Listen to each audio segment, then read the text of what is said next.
अपने YouTube channel Tabrez आलम पर मैं आप सभी लोगों का फिर से स्वागत करता हूं। मेरा नाम है डॉक्टर तबरेज़ आलम। आज हम बात करेंगे एक ख़ास बीमारी के बारे में या उन मरीजों के बारे में जिन मरीजों को IBS की शिकायत रहती है, संग्रहणी की शिकायत रहती है, जो संग्रहणी के इस रोग से बहुत ज़्यादा परेशान रहते हैं, तरह तरह की दवाइयाँ कराते हैं लेकिन कोई फ़ायदा उनको नहीं होता।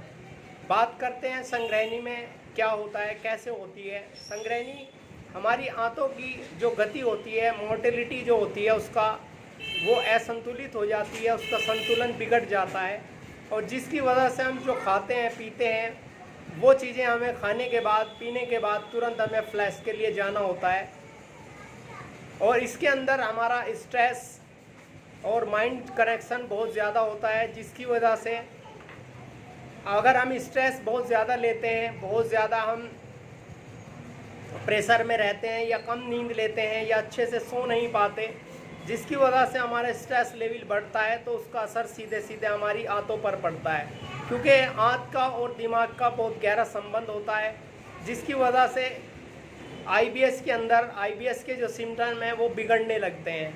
दूसरा, गलत खान पान। गलत खान पान में होता क्या है कि हम जो बाहरी चीज़ें खाते हैं, जंक फूड्स खाते हैं, बाहर का खाना खाते हैं या बहुत देर रात तक हम खाते रहते हैं, बहुत देर रात में हम रात का खाना खाते हैं, उसकी वजह से भी IBS के अंदर बहुत ज़्यादा दिक्कतें आती हैं। दूसरा, इसके अंदर जो हमारी गट सेंसिटिविटी है वो बिगड़ जाती है और इसमें होता क्या है गट सेंसिटिविटी के अंदर कि हमारी आंतों का जो सेंसेशन है अगर वो बहुत ज़्यादा बढ़ जाता है तो उसकी वजह से हमें बार बार फ्लैश जाना पड़ता है, दस्त वगैरह की भी शिकायत हो जाती है, लूज मोशन की।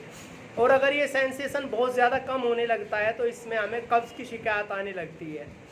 और चौथा, इसके अंदर हमारा जो आंतों का माइक्रोबायोम है वो गड़बड़ा जाता है, इन्फेक्शन वगैरह की भी शिकायत इसके अंदर होने लगती है। छठा इसमें होता है कि हमारा वात पित्त कफ का जो असंतुलन हो जाते हैं, इसमें ज़्यादातर वात और पित्त का गड़बड़ होने की वजह से ये परेशानी पैदा होती है। और इसके अंदर जो अब हम आपको दवाई बताने जा रहे हैं वो किस तरह से काम करेगी, आप सुनेंगे तो हैरान हो जाएंगे। आगे चलकर इस नुस्खे इन वीडियो के बाद लास्ट में हम एक नुस्खा बताने वाले हैं, वो नुस्खा इसमें पूरी तरह से काम करता है। आप सुने कि वो नुस्खा काम कैसे करता है। उस नुस्खे को जब हम लेना शुरू करते हैं, इस्तेमाल करना शुरू करते हैं, तो हमारे आंतों के अंदर जो जलन, ऐंठन और दर्द रहता है उसके अंदर आराम आने लगता है। जो हमें बार बार दस्त या कब्ज़ दोनों की शिकायत रहती है, कभी कब्ज़ हो जाता है, कभी दस्त हो जाते हैं, उन चीज़ों के अंदर आराम आने लगता है। गैस, एसिडिटी और पेट फूलना, ये सब चीज़ें कम होने लगती है। आंतों की मांसपेशियाँ को रिलैक्स मिलने लगता है, वो अपना आप को रिलैक्स करने लगती हैं और हमारी पाचन शक्ति बढ़ने लगती है।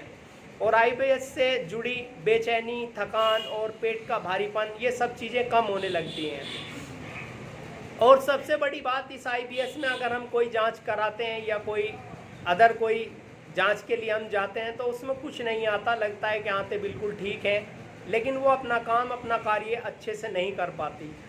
तो इसमें हम एक दवा बताने जा रहे हैं, ये ख़ास नुस्खा है IBS वालों के लिए।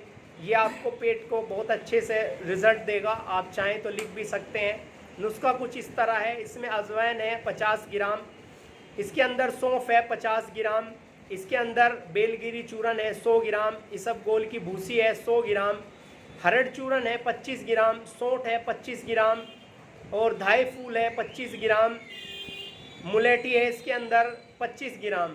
इन सब दवाओं को लेकर आप अच्छे से साफ़ कर महीन पाउडर बना लें और इसमें से आप 1 चम्मच सुबह और 1 चम्मच शाम में गुनगुने पानी के साथ लें और कम से कम इसको आप 1 से 3 महीने तक इस्तेमाल करें, तो आप देखेंगे आप पूरी तरह से आपका जो पेट है वो दुरुस्त हो जाएगा, तंदुरुस्त हो जाएगा, आपकी आंतें पहले से ज़्यादा मजबूत हो जाएंगी और अच्छा काम करने लगेंगी। किसी भी तरह के स्वास्थ्य संबंधी मशवरे के लिए या किसी भी बीमारी के इलाज के लिए आप हमसे संपर्क कर सकते हैं।